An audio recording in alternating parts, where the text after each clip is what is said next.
A ver, esta situación que está sucediendo no solamente acá en Santa Cruz, porque ayer también veíamos que en la ciudad de La Paz la policía actuó de la misma forma, ingresando a domicilios particulares, a detener a personas sin órdenes judiciales. ¿Qué es lo que está pasando? ¿Cuál es la figura legal en este sentido, doctor? ¿La policía puede ingresar de esa forma, sin una orden judicial, a detener a las personas?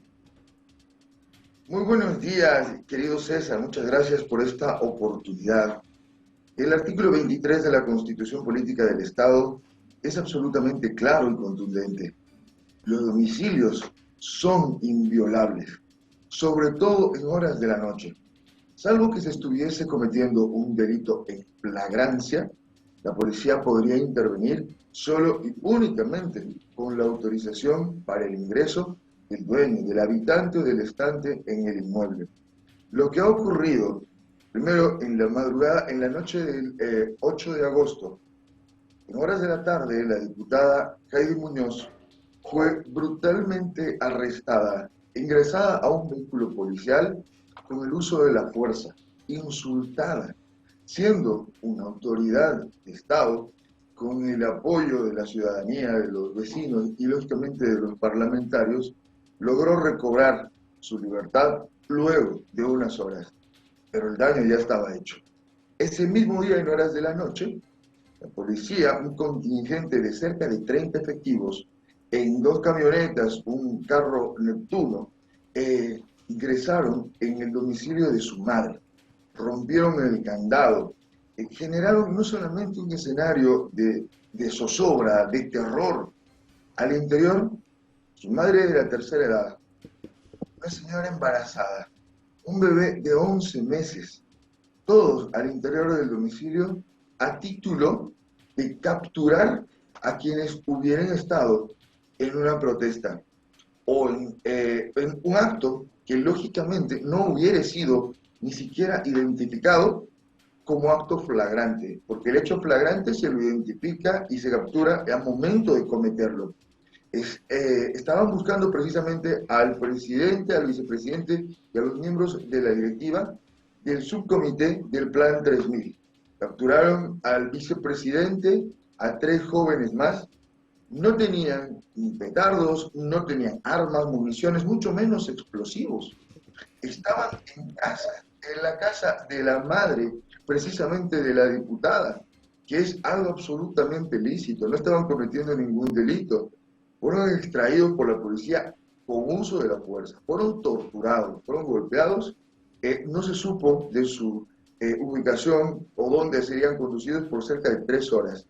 Luego, cuando ya son conducidos a la EPI del Plan 3000, lo que ocurre es que les hacen firmar, les obligan a firmar actas de investigación, actas de colección de indicios, actas de requisa en blanco. Ellos exigieron comunicarse con sus familias, comunicarse con algún abogado, no se los permitieron, estuvieron incomunicados ilegalmente, no les permitieron siquiera acceder a un servicio sanitario, no les permitieron siquiera ir al baño. Y el momento en que tenían que sostener una mochila que no era de ninguno de ellos, porque ellos fueron sacados de las casas y eso está filmado por los familiares. Gracias a Dios se colectó el registro de todo el abuso que cometieron. Se escuchan los gritos de las mujeres, de los niños, el bebé llorando. Es una escena de terror que en la dictadura, en la peor época de García Meza, no se veía tanto abuso, tanta prepotencia. Les obligaron a sostener una mochila para sacarles fotografías como si ellos estuvieran realizando o hubieran tenido en propiedad una mochila cuyo contenido lógicamente desconocen. Se ha desconocido todo procedimiento, toda garantía. La noche, precisamente de la aprehensión, cerca de la 1 de la madrugada, recién pudimos acceder a visitarlos, tomamos conocimiento de todo esto. No nos han facilitado hasta ahora un solo documento, no nos han permitido acceder al cuaderno de investigaciones. Y lo que es peor, el día de ayer, el fiscal Osvaldo Tellería, que él corresponde la circunscripción de Santa Cruz, además que le corresponde la unidad de delitos contra la propiedad, él no maneja operaciones de control de crisis, es otra división. Se traslada hasta el plan 3000 con una prepotencia absoluta. Le dice, bueno, usted no está su abogado y va a declarar un abogado de oficio. Pero claro, nosotros, y le dijimos, porque yo estuve con el suboficial Mamani, el capitán de la unidad, dejándole todos los datos, inclusive otros 3 abogados más que están colaborando en esta labor, para que nos avisen a qué hora estaría la declaración y a qué hora sería. En ese mismo momento, a las 10 de la mañana, se estaba llevando una acción de libertad que habíamos interpuesto un día antes. Para ese horario se había señalado. Y en ese horario llega el fiscal y le dice, bueno, no está su abogado y vamos a hacer la declaración con abogado de oficio. Ellos le dijeron, pero ¿cómo va a estar el abogado si no hemos podido contactarlo? No nos permiten hacer ni una llamada.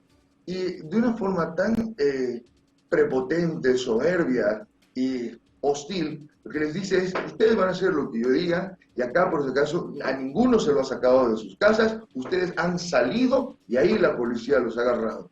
Porque de lo contrario, el investigador ya sabe que va a hacer un informe, es decir, ha actuado realmente como un pequeño dictador al interior de un proceso donde se supone una persona se le presume inocente, tiene las garantías de tener un derecho a la defensa amplio e irrestricto, y lo que ha hecho el fiscal, lo que ha hecho el grupo policial que los aprendió, son actos de tortura física, tortura psicológica y una tortura judicial. En este momento ya han transcurrido más de 24 horas porque fueron detenidos, aprendidos el 8 de agosto a las 9 de la noche. Hasta ayer que estuvimos hasta las 12 de la noche, no llegó ni un documento de imputación formal, no llegó tampoco un documento de poner en conocimiento del juez cautelar para que ellos puedan recobrar su libertad, y desde ese momento esa aprehensión ya se ha constituido en ilegal. Está prohibido allanar un domicilio, está prohibido generar un riesgo para las personas que se entiende son el sector más vulnerable, como los niños, como las personas de la tercera edad, como las mujeres embarazadas. Han sido actos de violencia extrema las que se han generado. Bajo estas connotaciones, el día de hoy se va a llevar una audiencia de medidas cautelares, ya que por los medios de comunicación hemos tomado conocimiento que se los ha imputado por el delito de asociación delictuosa, tenencia, porte y portación ilícita.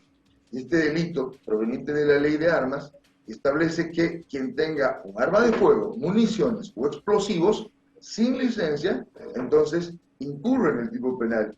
Ellos no tenían ni armas de fuego, ni municiones, mucho menos explosivos.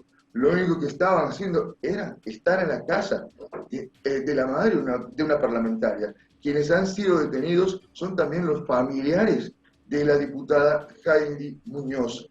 Es realmente increíble cómo puede darse un acto de total violencia direccionada, porque no fue un domicilio escogido al azar. Ellos sabían a dónde dirigirse, ellos sabían a quiénes detener y a quiénes estaban buscando.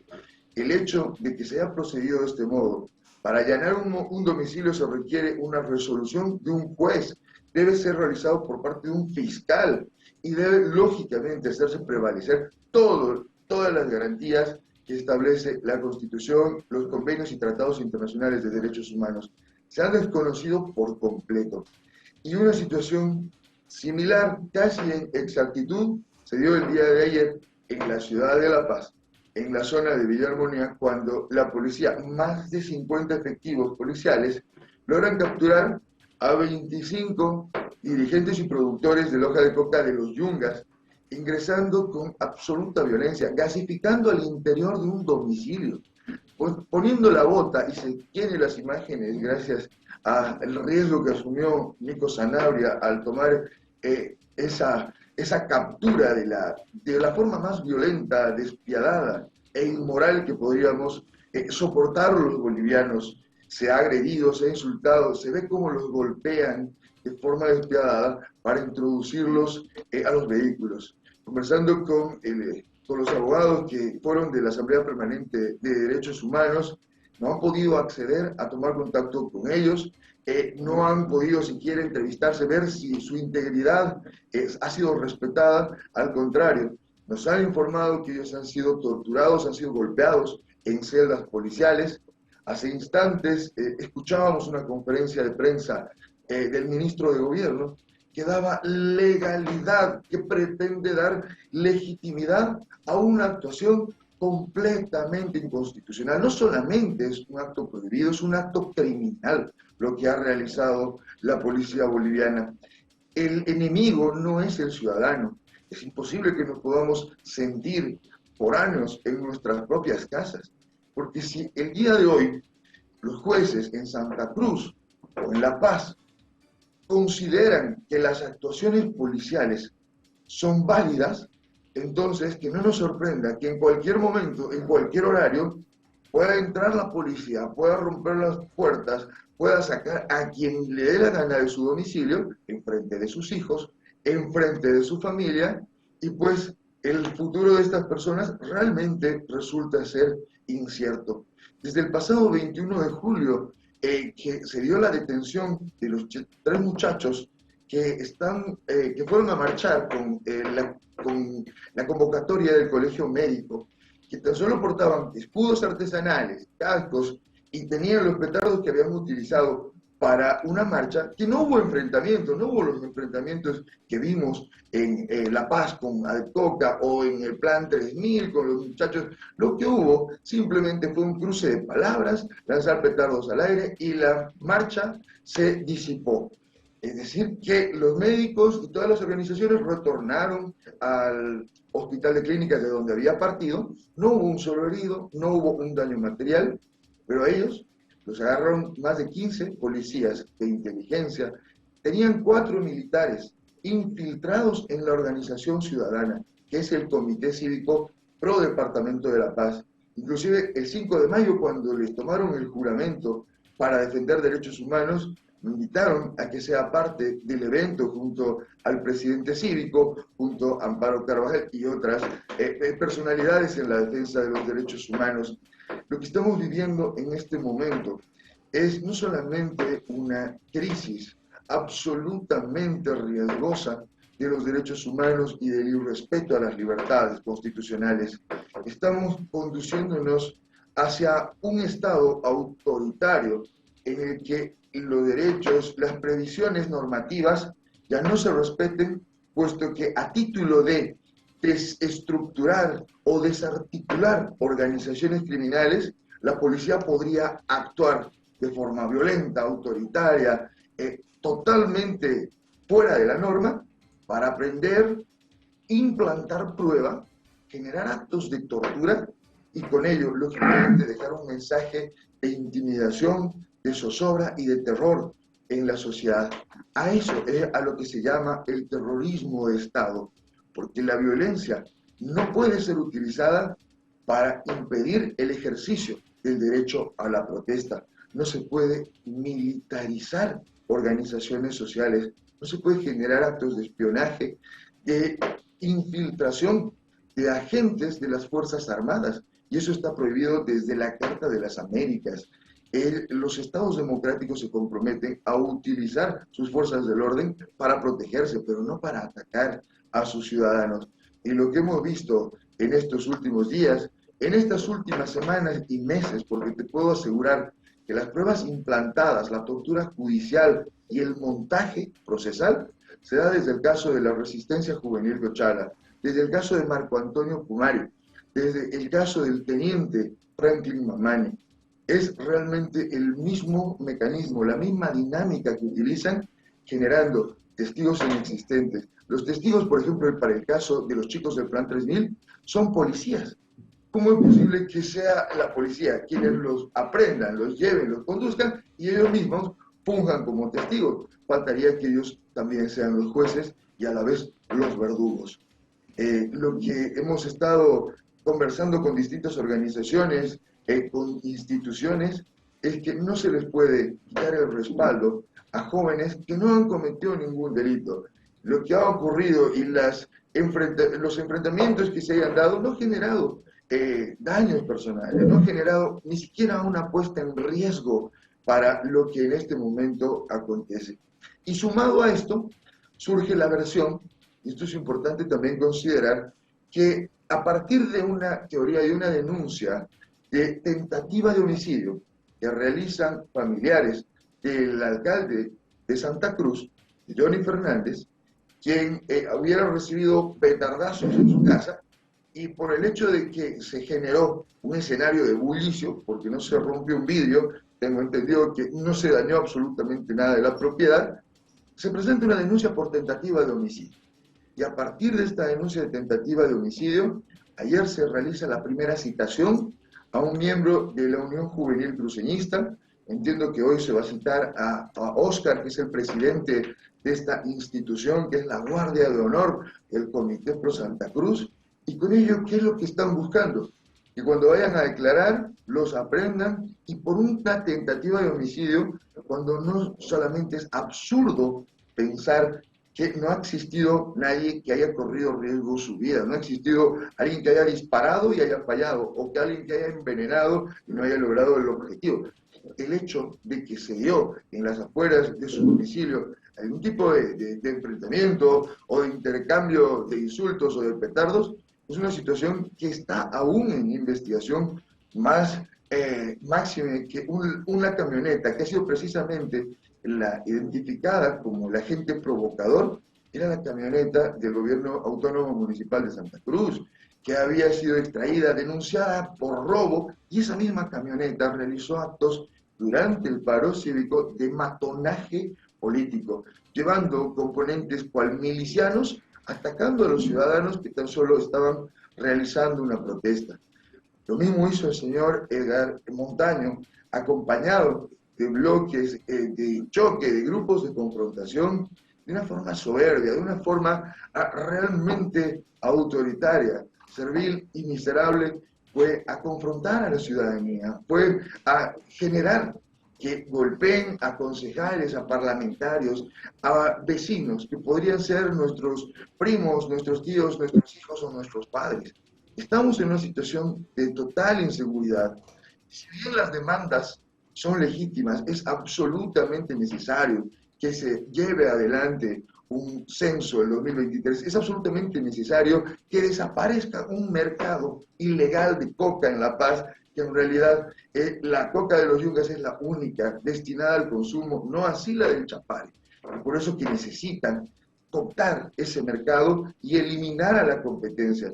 Pero lo que se está viendo, más allá de las demandas que exige este pueblo de libertad, de independencia de la justicia, de respeto a los derechos, lo que estamos permitiendo es que día tras día la cantidad de presos por razones políticas vaya en incremento. Hasta el día de ayer eran 96. Hoy la cifra, con los 25 detenidos de Adelcoca, con los 4 chicos detenidos del Plan 3000, con la posibilidad de que desarticulen a toda la Unión Juvenil Cruceñista, infundiendo miedo, temor, el gran riesgo es de que después nadie quiera reclamar nada por temor a la reacción violenta, autoritaria de un gobierno que, muy parecido a los gobiernos de Cuba, de Venezuela o de Nicaragua, pretende gobernar por medio del terror, pretende someter a su población para que acepte todos sus designios, lo cual lógicamente no es parte de un Estado de Derecho, mucho menos de una democracia. Doctor, para los muchachos que han sido aprendidos del Plan 3000 y que hoy deberán ir ante un juez, la defensa, ¿qué tiene que hacer a partir de todo esto que nos ha explicado, a partir del allanamiento a su domicilio?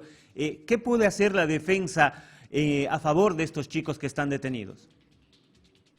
Lo que vamos a hacer, al igual que ocurrió durante el paro de los 9 días, en el mes de noviembre del pasado año, en principio detuvieron a 8 muchachos, luego detuvieron a 6, y en ambas oportunidades logramos que con las autoridades jurisdiccionales, actuando en absoluta responsabilidad normativa y apego a la Constitución, anularon mobrados, porque de la misma manera que al presente ocurre, señalaron que en los informes se había establecido que había existido un daño a una camioneta de la policía, pero no individualizaba, no generaba quién lo hizo, cómo lo hizo y de qué forma podía probarse este hecho. Ahora nos dicen trata y tráfico, porta y portación de armas de fuego. No existen armas de fuego. Atentados contra los funcionarios de la seguridad policial. No existe un solo policía que hubiera resultado herido. Y finalmente señalan como asociación delictuosa un tipo penal que requiere la existencia de una planificación, de un acuerdo, pero se debe probar todos esos delitos. Y están utilizando la misma receta con la que detuvieron a los 3 jóvenes de la Resistencia Civil a Paz, por encontrarlos con petardos, con cascos y con escudos artesanales. Ellos están a este momento 20 días privados de libertad, con una orden de que estén 90 días en detención preventiva. El fiscal al presente dice y afirmó en medios de comunicación que va a pedir 180 días de detención. Lo primero que vamos a hacer es exigir la nulidad de todos los actuados porque emergen de una vulneración gravísima a los derechos humanos, como es el haber atentado contra la intimidad, la privacidad, la inviolabilidad del domicilio. Han puesto en riesgo la vida, la seguridad y la integridad de una mujer embarazada, de una señora de la tercera edad y lógicamente también de un bebé. Que esto, la Constitución, la ley, la jurisprudencia no lo permiten, lo prohíben y lo criminalizan. No solamente vamos a pedir que se anulen estos sobrados, sino vamos a pedir que las autoridades que hubieran ejercido y ordenado este tipo de operativos asuman su responsabilidad ante la ley, es decir, que sean juzgados por los delitos de abuso de autoridad que hubieran incurrido. No se puede allanar sin orden, no se puede torturar, no se puede golpear a los ciudadanos. Nadie está por encima de nadie, todos somos iguales. Y eso es lo que no está entendiendo este sistema de gobierno y sobre todo a los 2 matones políticos que han mandado como ministros a realizar y desplegar toda esta violencia en Santa Cruz y en La Paz.